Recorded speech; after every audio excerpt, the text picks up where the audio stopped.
Olá, como o Espiritismo hoje se propõe a mostrar em conversa com estudiosos do Espiritismo. E o tema do nosso programa de hoje é especial porque estamos ao vivo com 1 hora de duração, Transição Planetária. Prepare-se, Entre Dois Mundos está começando agora. De espíritos nobres e a desencarnação sem retorno à Terra de espíritos comprometidos com o mal, um período de bênçãos, uma nova Canaã, em realidade, um mundo menos de sofrimento, que ele denominou como mundo de regeneração. Este problema é de longo curso e nós vemos que, para tanto, a ciência, a tecnologia, mas também a ética moral do Evangelho devem contribuir fortemente. E notamos já as diferenças entre a velha mentalidade e a nova construção de um mundo de paz. É uma transição, esse período que nós estamos passando entre o mundo anterior de dores, amarguras e este mundo de esperanças. Pois é, Haroldo, as escrituras dizem que os tempos são chegados. A gente pode dizer que em plena transição, essa transição que está acontecendo realmente no nosso planeta, os tempos efetivamente já chegaram? É uma que a gente chama de uma esperança de renovação do mundo. Os antigos, em vendo a injustiça se alastrar por todo o mundo e vendo os justos serem perseguidos e sofrerem por terem uma fé, por serem pessoas dignas, que seguiam princípios morais e éticos, eles se perguntavam: quando virá o tempo em que os injustos serão levados a um tribunal divino para serem responsabilizados pelos seus atos? Então criou-se essa expectativa, essa esperança da renovação do mundo. Isso está cantado em todos os profetas, Isaías principalmente, e o Consolador Prometido, o Espiritismo, ele retoma essa linguagem e aproveita a ideia porque é verdadeira, né? Retomando a fala do Divaldo, Deus renova os mundos como renova os seres. E chegado esse momento de renovação agora, é uma ação de saneamento geral, em que os bons vão ser valorizados, os valores éticos, morais vão ser respeitados e aplaudidos, os heróis serão os humanistas, né? Como o Divaldo, e os nossos irmãos que ainda estão presos à maldade, à crueldade, serão vistos como doentes que precisam de tratamento e não como ídolos para serem adorados. Pois é, Haroldo e Divaldo, nós estamos nessa realidade que é tão instigante. A transição planetária é um momento de crise, é um momento de convulsão, parece que tudo está um tanto quanto às avessas. Até que ponto, de fato, nós não estamos à beira de um final de mundo? Nós podemos ler com muita propriedade em Marcos 13, quando Jesus dita o célebre sermão profético e faz uma das análises mais profundas nesse caráter do porvir, porquanto todos os anúncios que ele apresentou, ao referir-se à decadência do templo, que ele poderia reerguê-lo em 3 dias, e ao ser perguntado pelos amigos, mas como seria isso? Quando acontecerá? E ele narra de uma maneira excelente e trágica, culminando com uma promessa de ternura: e se eu não rogasse ao meu Pai para que diminuíssem as dores, nem todos suportariam. É este período que nós estamos denominando como período de crise. Aliás, toda época que se vai renovar é precedida de uma crise. A crise existencial, a crise comportamental, a crise financeira. Então, isto é realmente sinal dos tempos novos. Quando se fala na crise hoje que toma conta da Terra, ponho-me a pensar qual seria a causa básica. E vamos encontrar essa causa no ser. Enquanto nos não tornarmos melhores, as crises repetir-se-ão, porque somos células básicas do organismo social. E se torna indispensável que hoje, agora, comecemos o nosso trabalho de mudança para melhor, tornando o mundo melhor. Faz muitos anos eu li de uma pensadora positivista uma frase muito curiosa. Ela dizia: quando alguém cai, a sociedade cai com ele. pareceu-me uma frase pessimista. Então eu diria, quando alguém se levanta, a humanidade com ele se levanta. E me recordo também de uma outra frase de um dos pais da física moderna, quando falou que se uma pluma se movimenta às margens do Pacífico, esse movimento influencia todo o universo. Então, o universo é resultado dos nossos pensamentos. E estamos vendo o efeito dos pensamentos anteriores, agora transformados em crises existenciais, econômicas e internacionais. Divaldo, assim, Haroldo, parece que essa convulsão toda vem de uma forma tão potente que a gente dá a impressão de que nós estamos só enxergando isso, esse momento. Há alguma esperança em termos de solução? Porque o mundo parece estar ruindo. Assim, como disse o Divaldo, a humanidade elegeu um projeto que foi tomar o ser humano na sua fragilidade como centro do universo e como medida.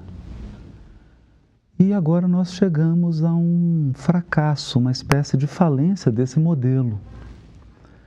E chega o momento agora em que a gente percebe que Deus precisa ser trazido de volta ao centro da nossa consciência, como diz a Joana, do nosso coração, para que nós tenhamos um rumo, valores que estejam acima das nossas fragilidades humanas. Nós estamos preparados para isso, Haroldo?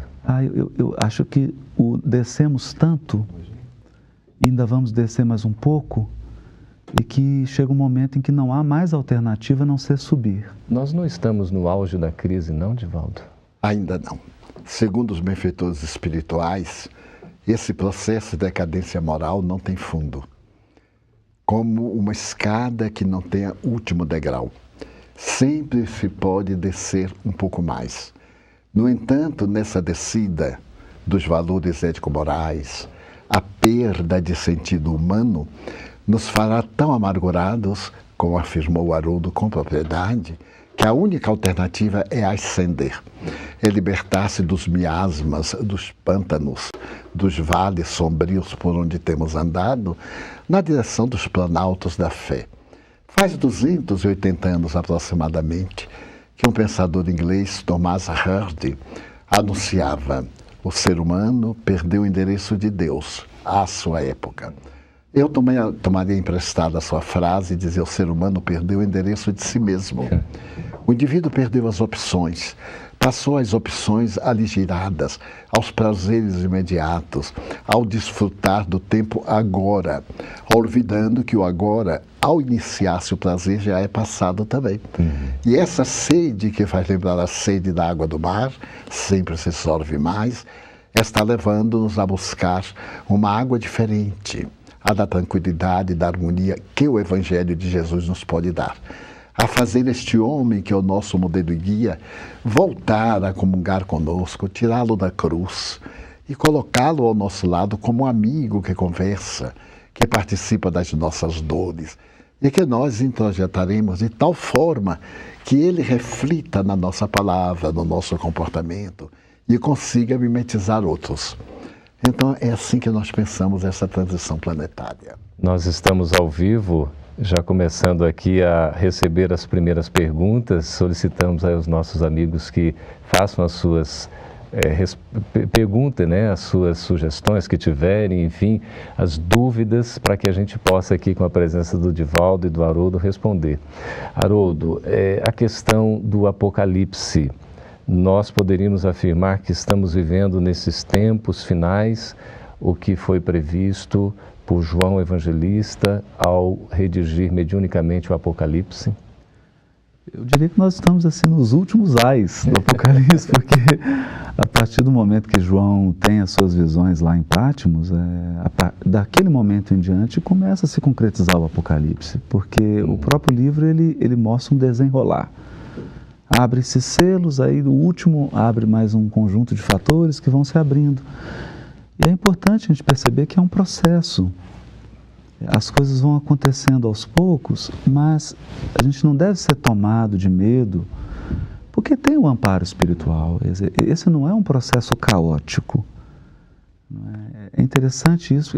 A impressão que dá é essa. Eu estou até com o livro da Joana, né? O Seja Feliz Hoje, que é o último lançamento, e ela fala isso. Sobre essa superfície de caos, há uma ordem mais profunda que nós não podemos entender. É como uma casa que está sendo reformada. Se você não tem o projeto arquitetônico em mãos, você só consegue ver o que está sendo tirado do lugar. Mas você não consegue visualizar para onde está indo a obra. Eu penso que nós estamos vivendo isso. O projeto arquitetônico está nas mãos do Cristo, né, Edivaldo? Ele tem a visão do que será. Ele sabe o que ele quer. Aonde ele que terra ele quer. Mas nós estamos vendo a parede ser quebrada, o chão em buracos. É também preciso, principalmente nós que guardamos a fé e temos essa esperança, não perdermos de vista, como diz Bittencourt Sampaio, que Jesus segue no leme. Isso é conduzido, as coisas têm um propósito. Por mais que nos aparentem estarem na desordem, há uma ordem profunda sendo construída. E seres que nos amam e que se adiantaram, voltam por amor para nos ensinar a dar os passos que eles deram. Isso é muito confortante. Eu acho que essa é uma contribuição que o Espiritismo tem a dar aos corações em sofrimento. Nós estamos amparados pelos seres que nos amam, seres que já estão onde nós ansiamos chegar. Divaldo, o Geraldo de Araújo, pelo YouTube, está perguntando o seguinte: Divaldo, eu queria saber se com essa transição planetária a natureza sofrerá alguma transformação. Para melhor, sem dúvida. Embora sejamos destruidores da natureza, o animal mais perverso, entre aspas, que existe dentro do fenômeno da ecologia, essas mudanças também são inevitáveis. Quando desapareceram os dinossauros, vieram animais melhormente equipados para viver, menos ferozes, mais preparados para as mudanças climatéricas. Agora a natureza experimentará uma mudança, porque nunca houve tanta preocupação humana pela mãe natureza. Nós vimos pela segunda vez na história Francisco de Assis ser o verdadeiro pai da ecologia, mas Jesus o antecipara, porque ele sempre procurou o altar da natureza. O seu templo era o coração humano, como afirma Leon Denis, mas, em realidade, ele viveu em a natureza para demonstrar-nos o respeito a essas paisagens embelezadoras da terra. E, naturalmente, haverá uma delicada transformação, tanto na flora como na fauna. E eu iria atrevidamente a um pouco mais longe, na própria constituição planetária. Porque, naturalmente, o magma no interior do planeta terrestre seria expulso, a superfície do planeta seria ligeiramente modificada, a mudança para que o clima se torne mais favorável, sem as temperaturas muito elevadas nem muito baixas, a inclinação do eixo da Terra tão decantado pelo Instituto de Geofísica, iria adquirindo uma certa verticalidade para proporcionar uma natureza mais bela e mais respeitada. Nós modificaríamos hábitos ultramilenários para podermos viver sem necessitar das grandes matanças.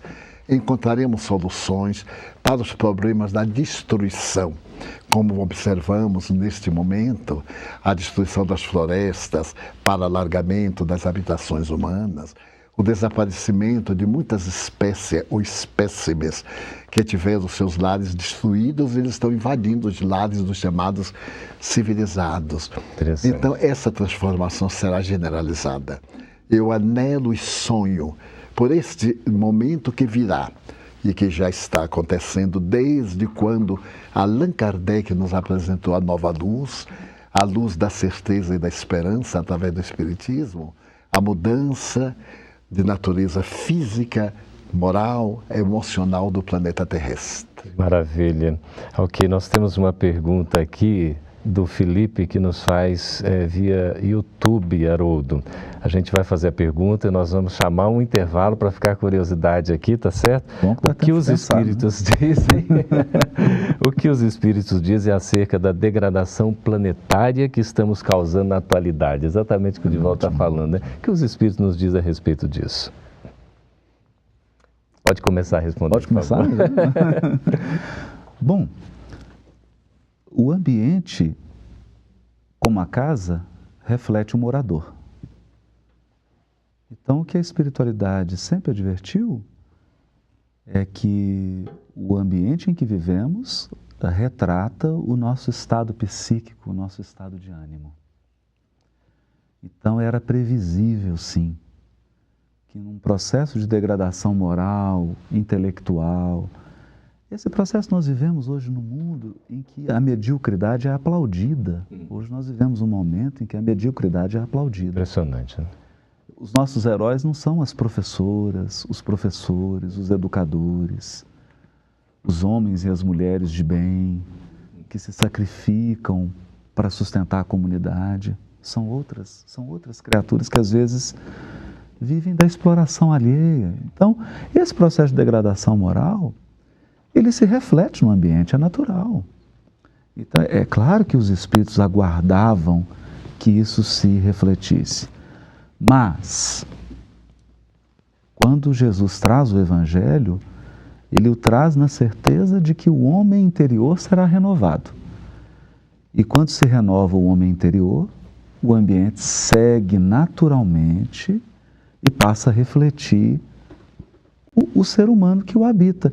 É como um estudante de música. Quer dizer, o aluno inicial, ele não necessita ainda de um instrumento de altíssima performance, mas à medida em que ele se torna um executor mais hábil, mais sensível, ele vai demandando um instrumento adequado até que ele chega ao ápice de se tornar um grande intérprete. Aí ele precisa de um instrumento muito refinado que dê conta de expressar a sua sensibilidade, a sua sofisticação. É assim também com o mundo. Ok, muito bem. Nós estamos conversando com o Haroldo Dutra, com o Divaldo Franco. Vamos para um breve intervalo para conhecer um pouquinho mais o trabalho de Divaldo Franco na Mansão do Caminho. A gente volta daqui a pouquinho.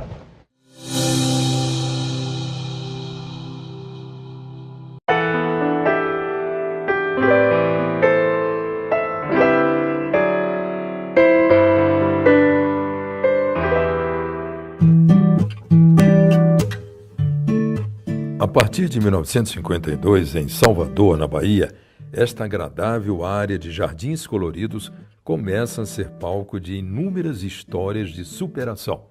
Superação da dor, da desesperança e do abandono. Em uma das áreas mais pobres de Salvador está a Mansão do Caminho. Por aqui já passaram até hoje cerca de 35 mil jovens e crianças que encontraram nesse local uma última alternativa de sobrevivência.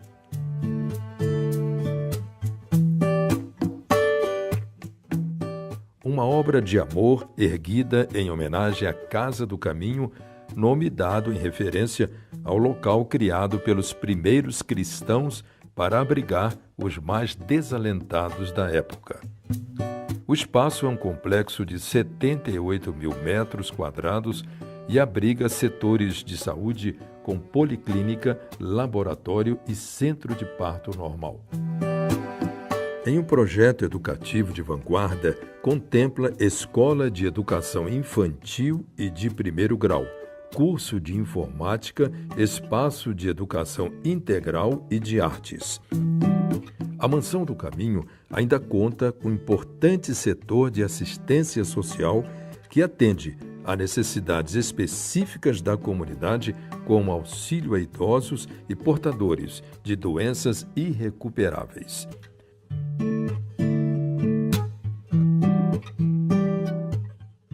Por trás de todo esse empreendimento de amor está o pai de mais de 600 filhos adotivos, registrados em cartório em nome de Divaldo Pereira Franco, o tio Di.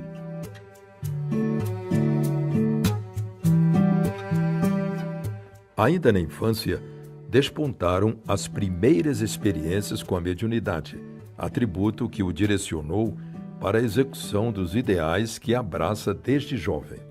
Em mais de 6 décadas já ou mais obras, a maioria já traduzidas para outros idiomas. Já esteve em 60 países divulgando as ideias espíritas cristãs. O reconhecimento em mais de 600 títulos e condecorações recebidos no Brasil e no exterior. Entre eles, o título Honoris Causa em Humanidades, pela Universidade de Montreal, no Canadá. Em 2013, deu início ao movimento Você e a Paz, visitando os bairros mais populosos de Salvador, divulgando o movimento ecumênico a favor da paz e da não violência.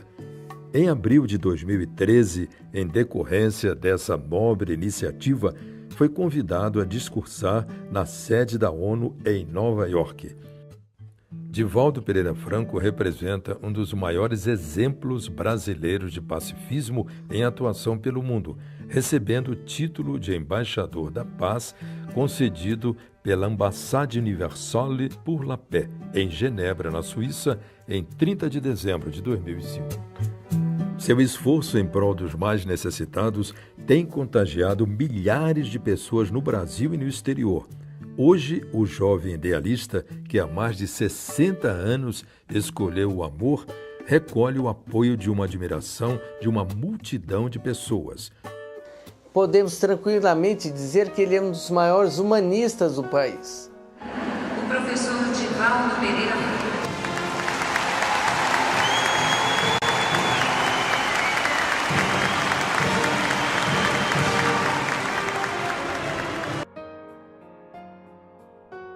Divaldo Pereira Franco continua recebendo homenagens de várias partes do mundo. Homenagens essas que poucos homens receberam. Na comemoração de O Livro dos Espíritos em São Paulo, 15 mil pessoas fizeram justa homenagem àquele que passou toda a sua vida amando, educando e levando aos 5 continentes a mensagem de amor e de paz da doutrina espírita. O desejo de Divaldo Pereira Franco é conclamar as mentes e corações para uma importante reflexão, a necessidade urgente de ser firmado o inadiável compromisso entre você e a paz.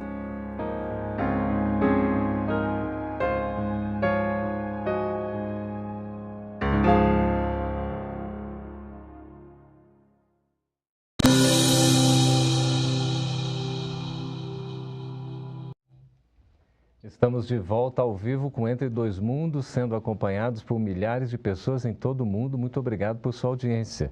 Temos aqui, Divaldo, a pergunta de Fabrício Salles. Ele diz o seguinte: antes de entender a Deus, o homem não deve entender a si mesmo? É inevitável que isso aconteça, porque sem autocompreender-se, como poderá compreender aquilo que é exterior?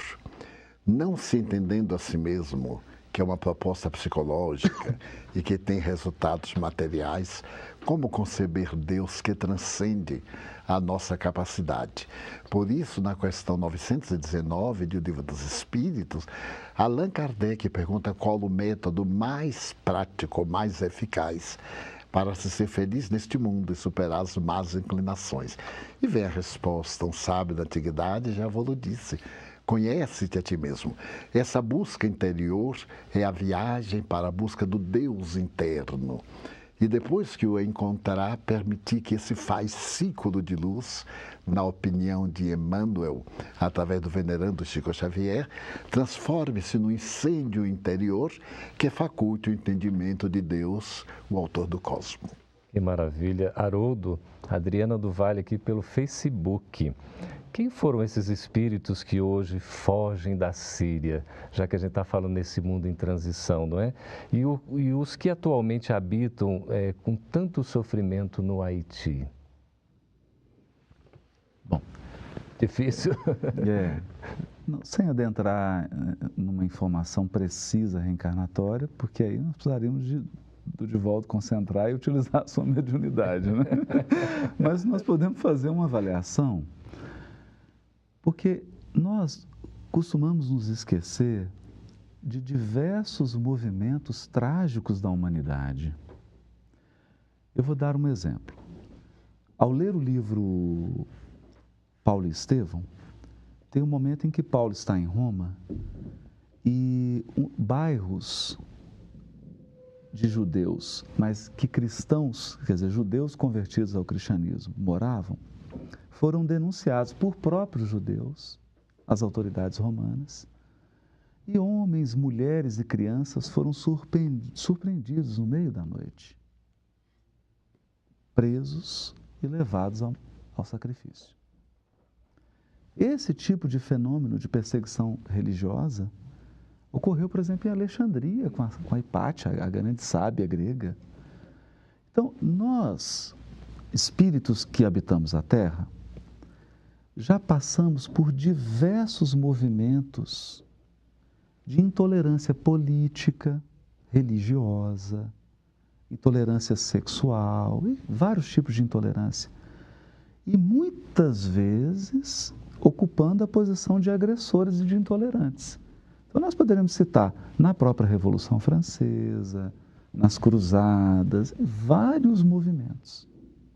E agora é natural que no momento atual, aqueles espíritos mais comprometidos, mas que já se encontram em condições psíquicas de enfrentarem essas mazelas, optem, peçam ou sejam levados compulsoriamente a locais em que há maior probabilidade disso ocorrer.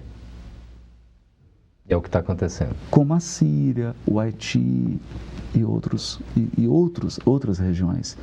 Porque é um processo, eu me lembro aqui de uma palestra do Raul Teixeira, que a gente imagina que os benfeitores ficam conduzindo as pessoas. Vem cá, meu filho, agora eu vou te conduzir para você desencarnar, para você resgatar. Imagina que tarefa difícil, né? Não é assim. É um processo de atração magnética. Há registros em nós que geram uma espécie de magnetismo da nossa personalidade, que nos atrai para circunstâncias que nos levarão a depurar esses registros. Então, e aí essas criaturas se reúnem, às vezes de forma inconsciente, em ambientes onde há uma probabilidade enorme. Por que a probabilidade enorme? Porque lá estão reunidas milhares de criaturas com as mesmas tendências. Então é natural que o estupim esteja pronto para ser aceso. É assim que nós devemos encarar isso. Mas sempre lembrando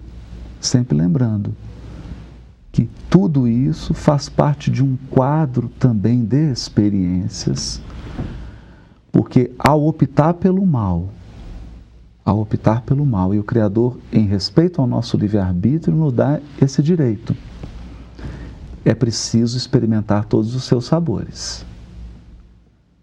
E quando Kardec fala do Código Penal da Vida Futura, que é arrependimento, expiação e reparação, eu ficava sempre me perguntando, sabe, Divaldo?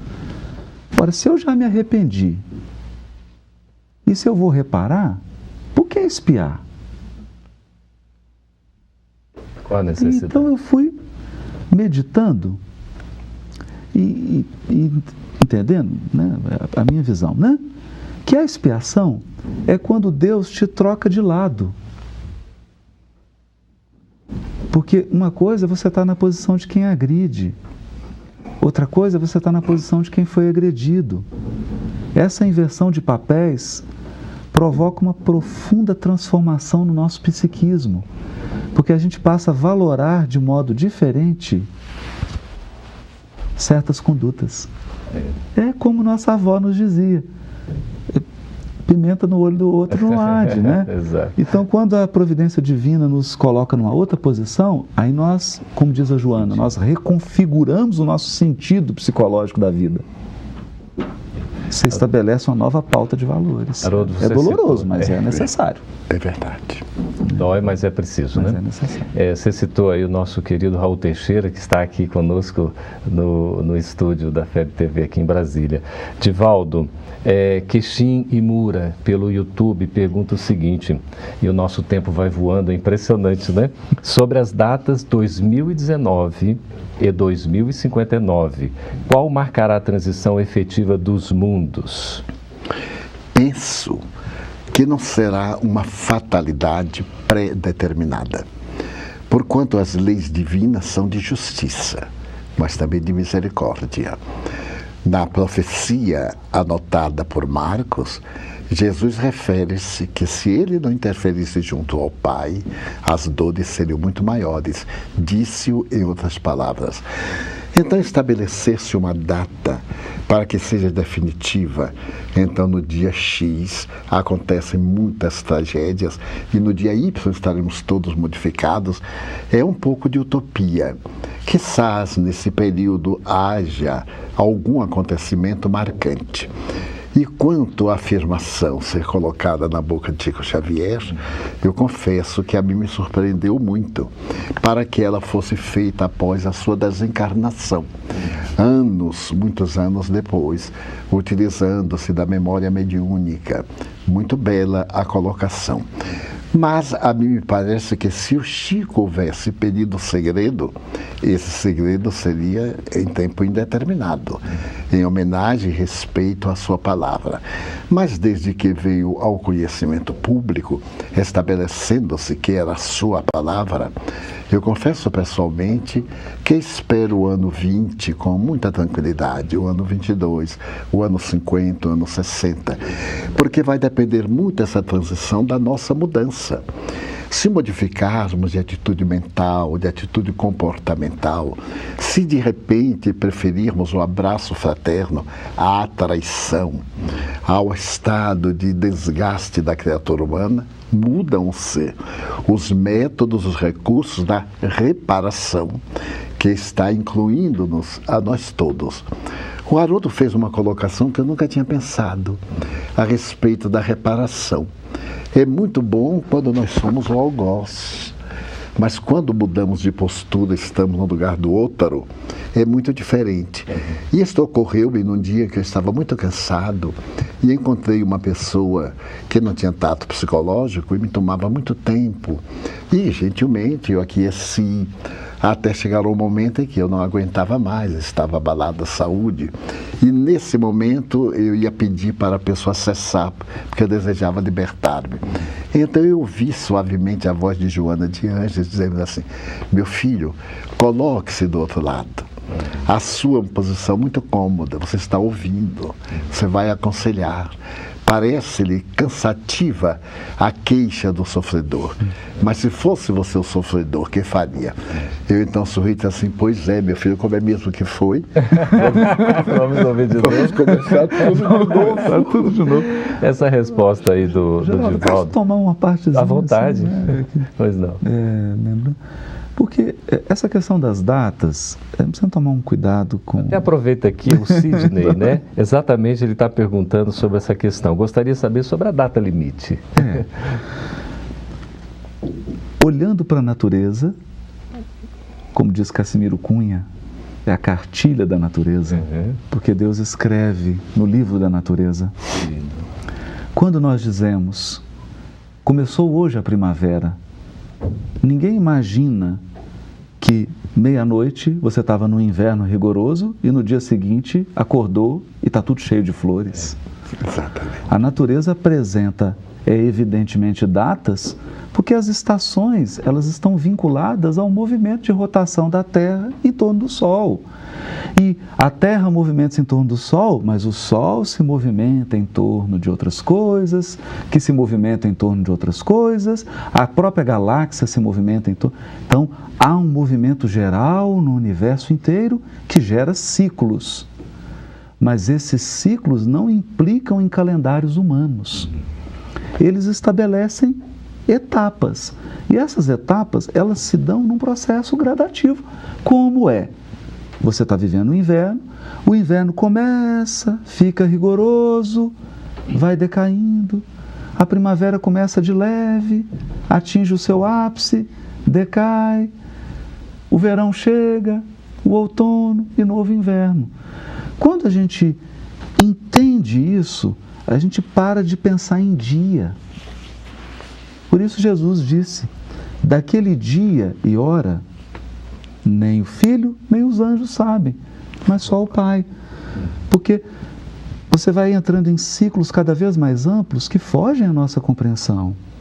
Então, eu acho uma sugestão, né? Porque é algo que tem me ajudado a compreender o fenômeno. Pensar em fases, ciclos. Ciclos. Você sai da infância, entra na puberdade, na adolescência, entra na maturidade. Aí da maturidade a gente agora já vai caminhando para a vista cansada. Fase a fase. É a fase, né, Divaldo? As coisas vão assim, lentamente. Divaldo, uma dúvida aqui da Maria Antônia pelo Facebook, que é uma dúvida, eu acho que de muita gente, se não de todos nós. Nesse período todo de transição, nessas crises que a gente, né, está vivenciando, enfim, ainda não é o ápice, afinal de contas, não chegou no fundo, tem mais coisa ainda para a gente atravessar. Ela pergunta o seguinte: Emmanuel será um líder do governo? Ele reencarnado?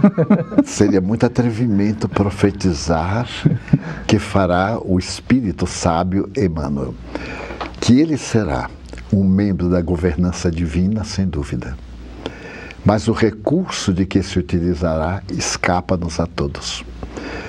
Porque a contribuição evangélica e filosófica, com muitas tintas científicas, que ele deu através da mediunidade de Chico Xavier, constitui um material para os próximos 100 anos de reflexões.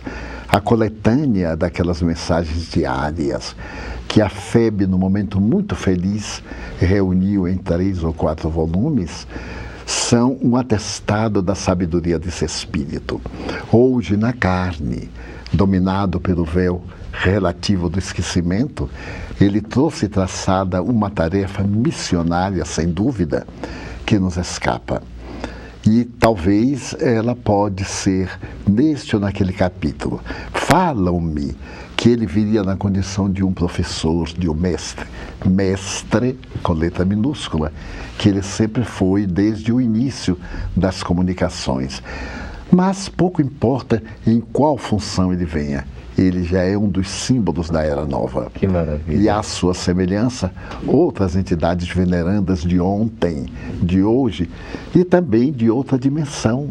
Qual ocorreu no passado da construção das grandes pirâmides, dos grandes elementos que constituem as mais belas obras da antiguidade e também das grandes escolas de pensamento, como a escola de Alexandria, a escola neoplatônica e a Revolução Industrial e etc.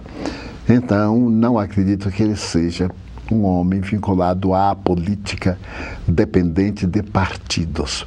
Eu sempre acho interessante a palavra partido, quando deveria ser inteira, porque sendo partido já é meio complicado, né? Tem que estar metade e brigar contra a metade. Está dividido. Então eu tenho a impressão que ele vem na inteira proposta do bem. Estamos conversando com Haroldo Dutra, com Divaldo Franco. As dicas de leitura aí, transição planetária, o amanhecer de uma nova era, perturbações espirituais e também o Evangelho por Emmanuel. Divaldo citou aquela coletânea Evangelho por Emmanuel. Nós vamos para um breve intervalo e voltamos daqui a pouquinho, continuando a conversa com Divaldo e com Haroldo também.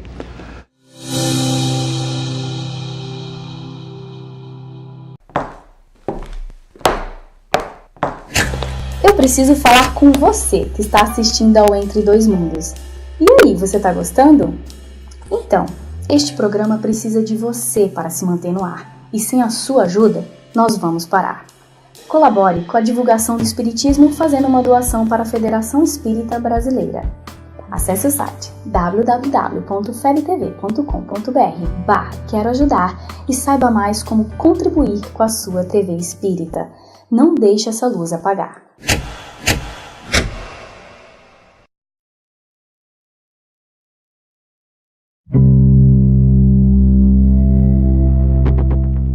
Mais do que uma morada, o mundo em que vivemos é a nossa escola. E neste aprendizado da vida, haveremos de nos perguntar sempre se a nossa evolução científica e tecnológica está sendo acompanhada pelo nosso crescimento moral e espiritual. A comunicação hoje faz circular todo tipo de conteúdo aos pontos mais distantes do planeta. As pessoas comentam, compartilham, falam de tudo. Mas será que estamos indo bem? Podem os meios de comunicação ajudar-nos a difundir globalmente o verdadeiro sentido da vida? A Federação Espírita Brasileira lançou a FEB TV, com o objetivo de difundir em larga escala mensagens de consolo, paz e esperança. Somos uma instituição sem fins lucrativos. Precisamos de você. Sua ajuda nos permitirá a continuidade deste projeto e o desenvolvimento de outros que irão contribuir para a construção de um mundo melhor. Junte-se a nós, acesse www.febtv.com.br/quero ajudar.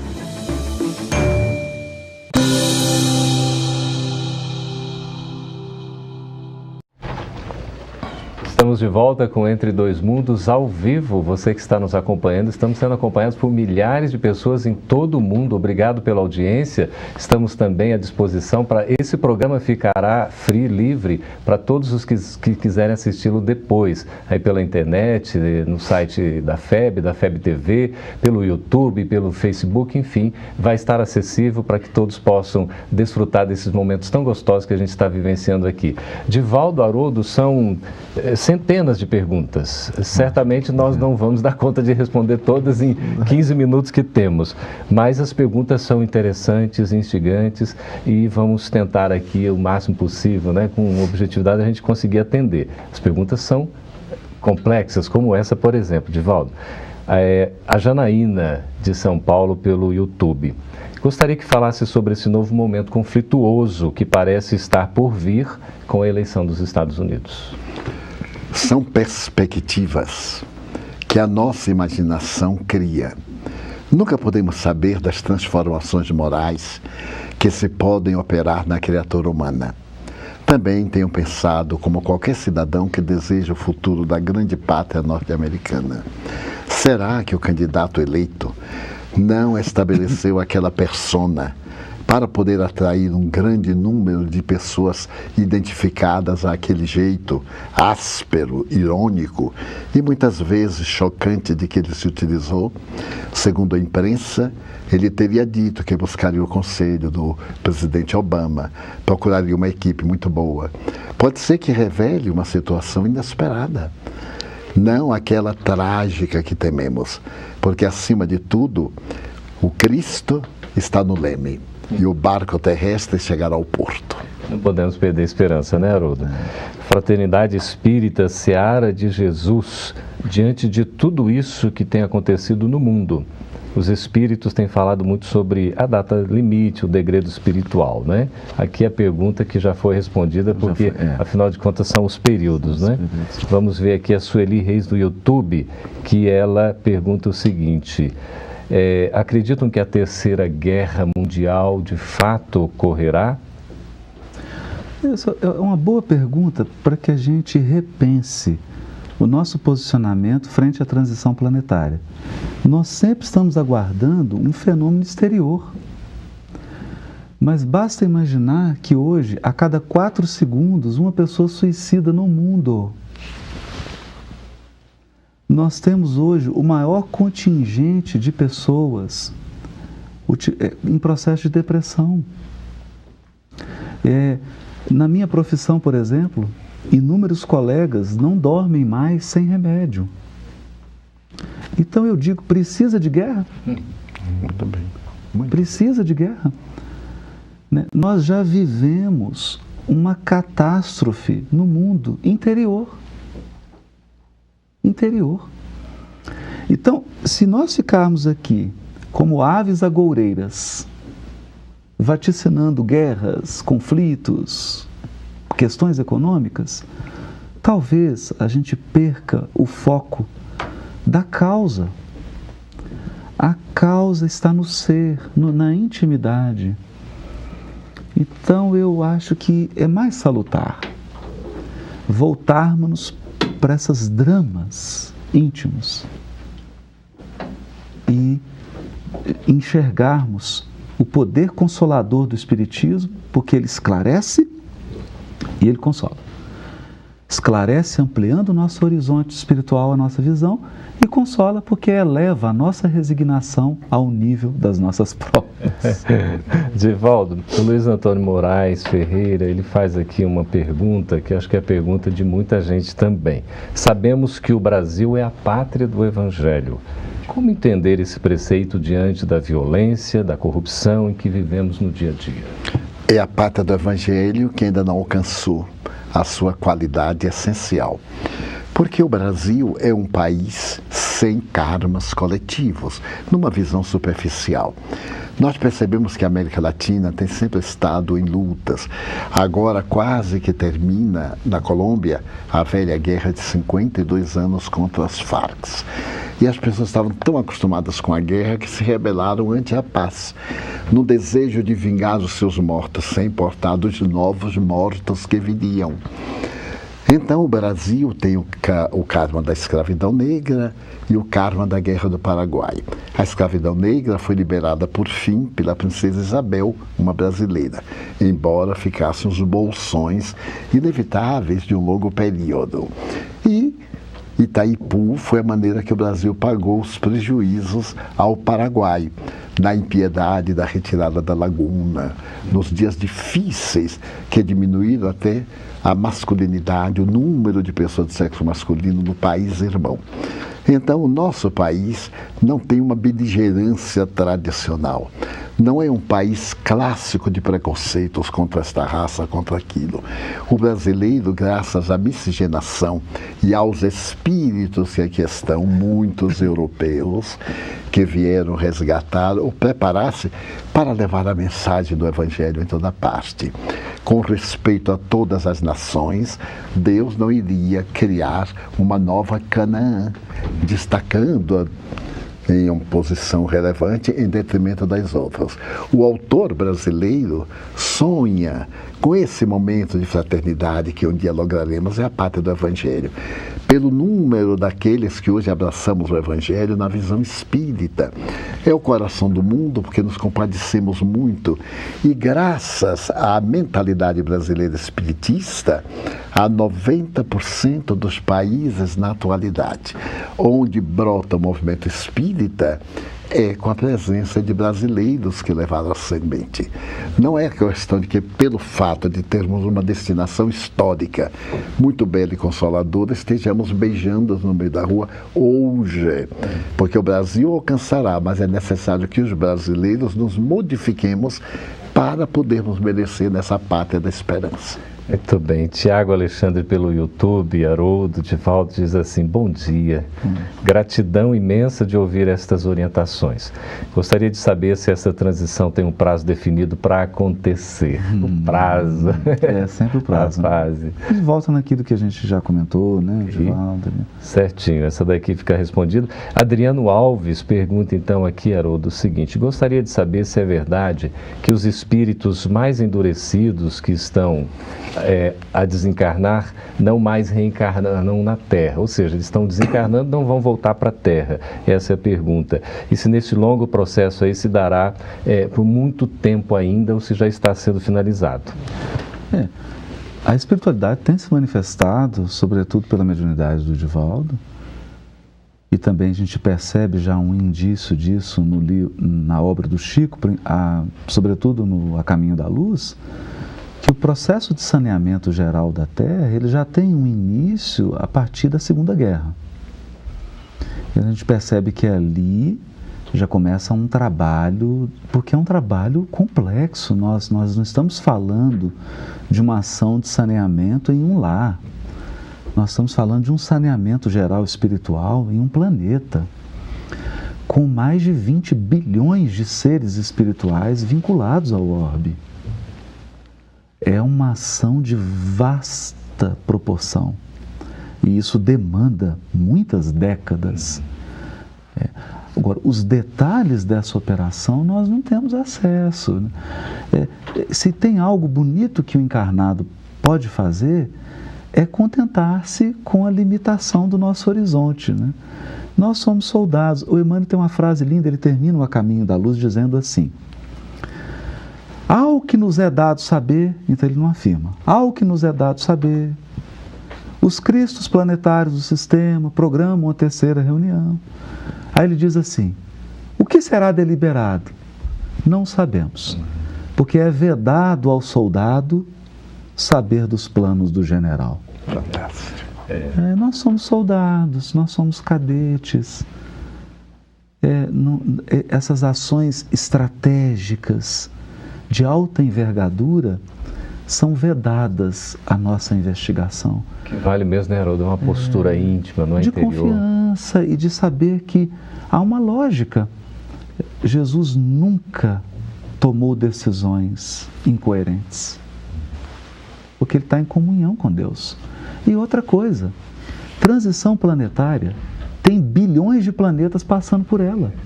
Quer dizer, se tem uma coisa que tem no universo, é espírito com experiência em transição planetária. Alguns já têm currículo assim, você pega o currículo dele, ele já participou de 50 transição planetária. Ele está experiente, os técnicos... né? Jesus não recruta assim, técnicos que estão começando agora. Experiência longa.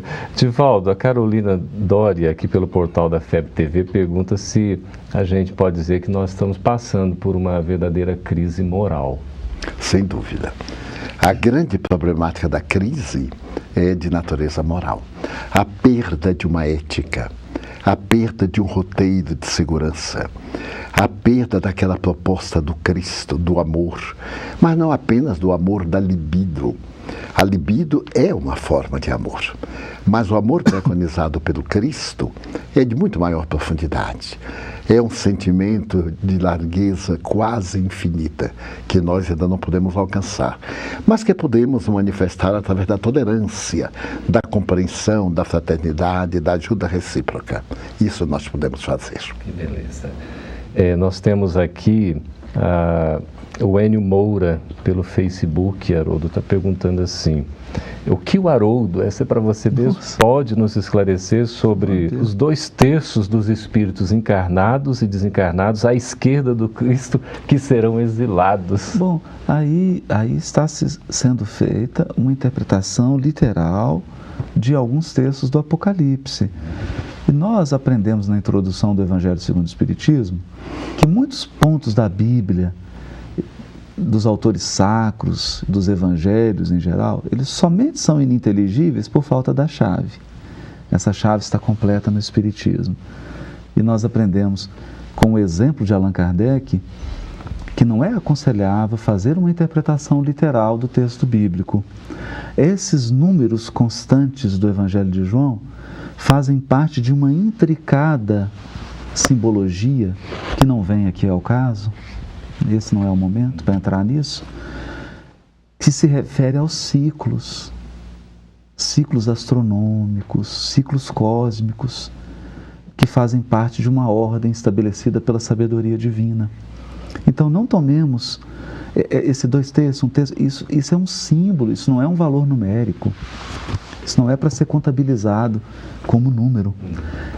Aí no caso, é uma dica, né? Já que está pedindo a minha opinião, né?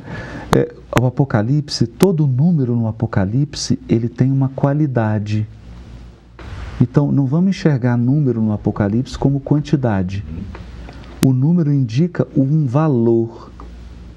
Então, esses números dizem respeito à característica moral de quem será convidado ao degredo. Sempre lembrando, nós pintamos o degredo com tintas muito escuras, mas não constitui um ato de bondade um pedagogo que percebe que o aluno não está conseguindo acompanhar a turma, conduzi-lo a uma outra turma, onde ele possa aprender a lição no ritmo e da forma mais condizente com o seu estado íntimo? Pois é. é um ato de misericórdia. O degredo, Deus não age com violência, nem com truculência. Age com justiça, não com truculência. É muito confortador isso, porque estamos sempre com a questão da punição, quando é oportunidade de renovação interior. Exatamente. E de reparação do mal feito a benefício daquilo que é positivo. Nós temos uma pergunta, Divaldo, que vem muito a calhar com o que você está falando, e a gente já vai encaminhando para o nosso encerramento. Temos apenas 2 minutos. A Jussara Sansão de Nova Iguaçu. Aí a gente já encerra com as considerações também breves de vocês, por favor. Quais dicas nos dariam para passar por esse processo de transição de forma mais tranquila e confiante? Primeiro, o auto-amor, para poder amar o próximo.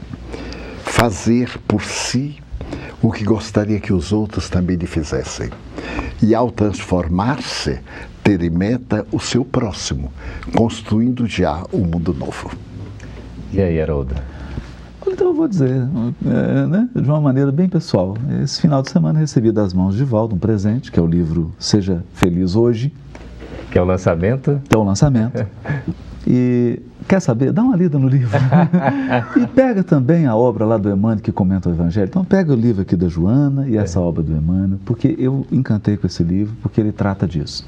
Da doença, da depressão, de um projeto de ser feliz, mas não esse projeto falso, egoístico, de abandono do dever, de abandono da interioridade, mas um projeto genuíno, um projeto que tem fundamentos no Evangelho do Cristo. Eu acho que essa obra resgata uma coisa bonita do Evangelho. Nós nos fixamos na crucificação, mas o Evangelho se inicia numa linda noite, com uma estrela maravilhosa em Belém, e ele se encerra com uma manhã ensolarada, em que Jesus se apresenta a Madalena. O Evangelho começa na alegria, ele termina na alegria, embora tenha a crise da cruz. Mas a crise é uma passagem. Tudo passa na terra e tudo se transforma, mas o que vem do céu permanecerá. Mei.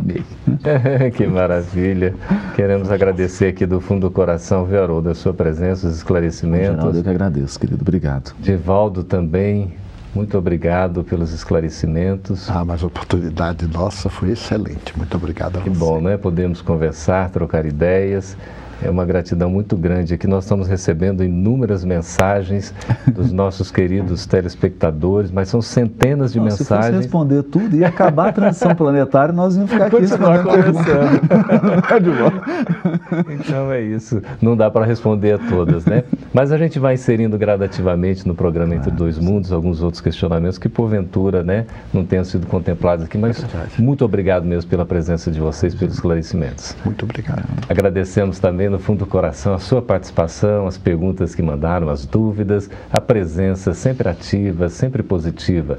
Fica aí o convite para vocês assistirem também no canal Gotas de Luz a este e outros programas. Este estará disponível para quem quiser acesso livre. Foi um prazer enorme estar com vocês e esperamos que tenha sido útil para todos. Muito obrigado e até o próximo Entre Dois Mundos.